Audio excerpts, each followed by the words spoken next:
After decades of difficulty on the way to leadership greatness, Jacob breathes his last in this week's Sedra, Vayechi. Quote, when Jacob finished his instructions to his sons, he drew his feet into the bed, and breathing his last, he was gathered to his kin. Joseph, perhaps aware of all the lost years between them, was understandably bereft. Joseph flung himself upon his father's face and wept over him and kissed him. But the real summation of Jacob's last years emerges in a conversation he has not with Joseph, but with Pharaoh in last week's Torah reading. Jacob speaks to Pharaoh and tells this powerful leader and stranger of his woes. And he says, the years of my sojourn are 130.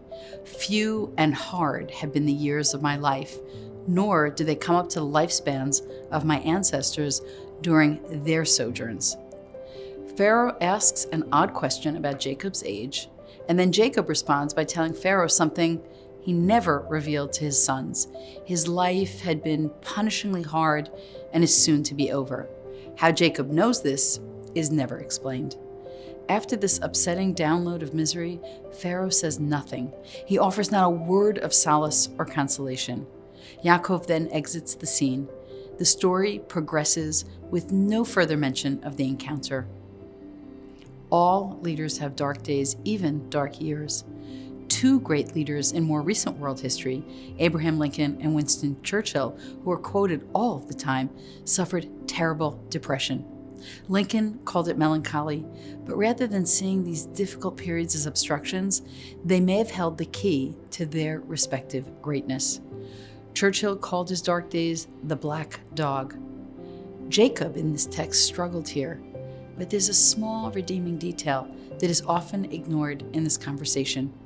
The conversation was bookended by Yaakov blessing Pharaoh on his way in and on his way out. Yaakov may not have had bread.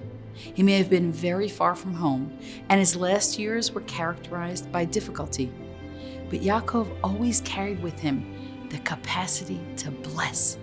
Even when he struggled with an angel, Yaakov was injured but asked for a blessing. More than any other biblical leader, Jacob understood the secret of Jewish continuity and leadership, the ability to find the blessing in any struggle. Our longevity as a people is nothing short of a miracle.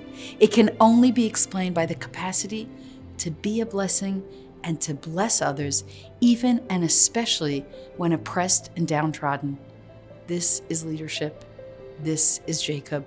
This is the people Israel, named after Jacob. What difficulty are you facing right now that needs a healthy dose of blessing?